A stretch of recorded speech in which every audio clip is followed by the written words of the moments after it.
The new update's out and it had a few issues, and unfortunately it changed how packs work in these types of events, which will disappoint a lot of you. But on the positive end, this update did come with a few good changes, so let's dive straight into it with the event. Now, you'll know if you tried to play the event as soon as it released, Respawn were really struggling with the servers, and they probably still are. It took me ages to get in, but when I finally got in, I realized something weird. If we go to the packs, there is no free pack this time around, unlike the Final Fantasy event. Yes, the free pack had been removed, which is such a shame. Luckily, the reward store is selling an event pack that you can earn by simply playing the game. So then, I decided to open my first pack for 100 coins, and it went as bad as it possibly could have. Okay, so my 100 Apex coin event pack finally came through.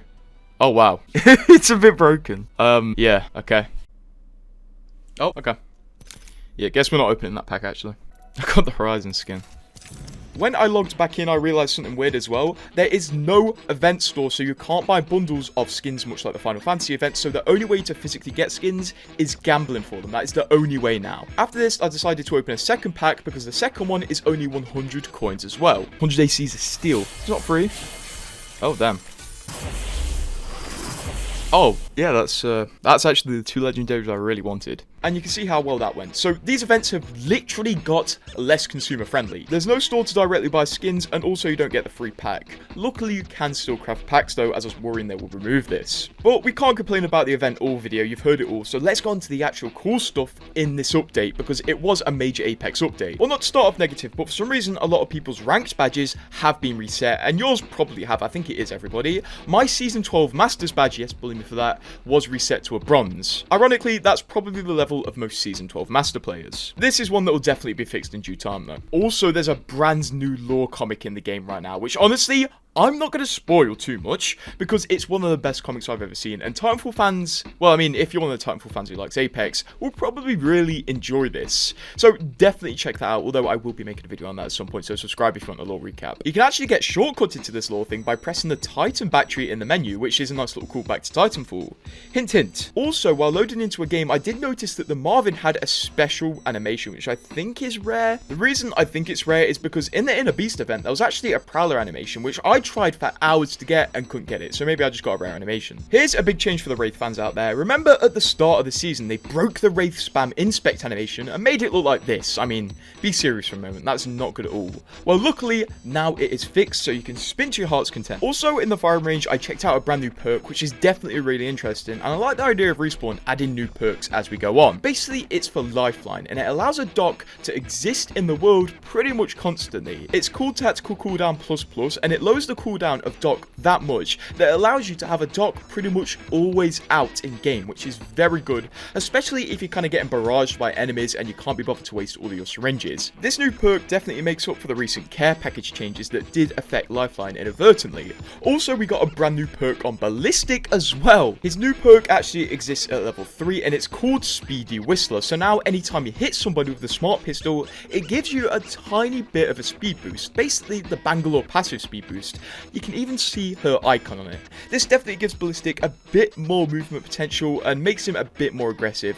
I'm definitely going to try it out because it is honestly quite fun. But I know a lot of you are seeing this and thinking, is Apex safe though? I don't want to play it if it's not safe. Well, Respawn did confirm in the Shadow Society event, they did roll out a few more fixes intended to further protect their players and ensure competitive integrity. So we've had the initial round of fixes and we've had a second round of fixes in the Shadow Society event. So hopefully it's a bit more secure, and once again, I would say the game's secure. They even reran their NA finals last night, which were delayed by the obvious incident that happened. I did go back to the menu to check out one of the pretty cool quality of life changes, because Respawn said they're going to make reactive skins sit at the top of the list now and have a shine so you can differentiate them from normal legendaries. And yeah, they've definitely done that. They don't sit above the random button or favorites though, so if you want to put your favorites above them, you can do that. Although the shine effect is pretty nice, and I guess Legendary Plus is a rarity now. While in the menu though, I noticed something. A lot of the legend challenges for the Breakout Flatline reactive have been wiped, and I went on Reddit and a lot of people are reporting this has happened to them. So once again, if this has happened to you, it's probably going to be fixed, don't worry too much, although it's pretty scary. One thing you may have noticed yesterday is a few YouTubers uploaded their experience in the Respawn offices and they got to play some Apex builds early. And one interesting thing we saw from a bit of this gameplay was a pretty sleek looking new Conduit skin, which I think was just added to the files, so it's now going to be released in the remainder of Season Season 20 at some point. I'm pretty excited for this special one. Obviously, as well, the data mining aspect of this event was pretty solid. We saw the Octane Prestige skin, and also pretty much every single skin now that was revealed in the museum, in the artwork, is officially in the files, and it's probably going to release this season. So if you like this Valk, it's coming. If you like this Wraith, it's coming. Pretty much everything's coming. Don't mess the context up. One thing though, they recolored the Revenant Ava skin, and they still didn't do it in the Evangelion colors, which makes me sad at a level I can't even describe. Rest in peace, maybe one day we'll get that recolor. Some people will argue though that skins aren't content, and it's not an argument, it's pretty much true. So I decided to check out the actual content of the season, and it's pretty solid, the content being the new LTM. Now, I thought this was going to be added into the mixtape rotation, but it's actually its own separate LTM icon in the mode selection. Basically, in this LTM, there's 1 or 2 zones active at once. The zones are these little pig things, and your team can rack up points by holding the zone. It's pretty basic stuff, but it allows players to focus fights on 1 or 2 areas of the map, which is very useful for siphoning people into fights rather than anyone doing their own thing. Also, whenever you take over a zone successfully, it drops gold and red weapons, and this gave me the opportunity to test the buffed Eva care package weapon, because they did buff it in the Shadow Society patch, and it's definitely noticeably way better. It's really worth a pickup now. A lot of people were originally saying when it first came out it's not worth picking up, but now it definitely is. It's just a fun piece of kit to use.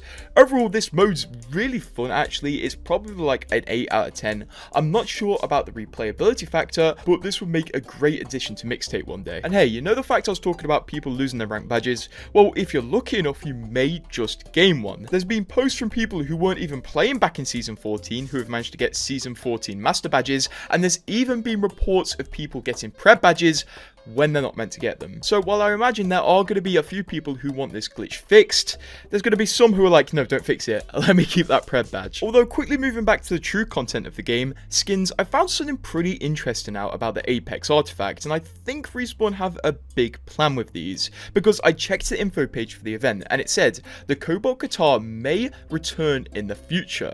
It doesn't outright say that it's going to go to the heirloom tab where you can buy it with shards. I don't think it's going to do that, but I do think there's going to be future promotions where it can potentially come back. Respawn did say the Cobalt Guitar is going to be part of a new series of heirlooms called Apex Artifacts, so I would imagine there may be a big sale of Apex Artifacts one day or something like that. So if you do have shards waiting, I don't think it's immediately going to return, but Respawn are definitely prepping to bring it back in the future. But honestly, this event overall, I hate to say it, has been pretty disappointing with the glitches and stuff, and the fact that the event has somehow got worse than the Final Fantasy event. I don't even know how that is possible. I'm just not particularly happy with this, and I don't think a lot of the community is. The thing is though, these events are profitable. When the Final Fantasy event was on, it generated 2 of the highest earning days of Apex's year, which isn't good. But tell me what you think of this event and what you got out of your free packs or your normal packs, and subscribe to stay in the loop.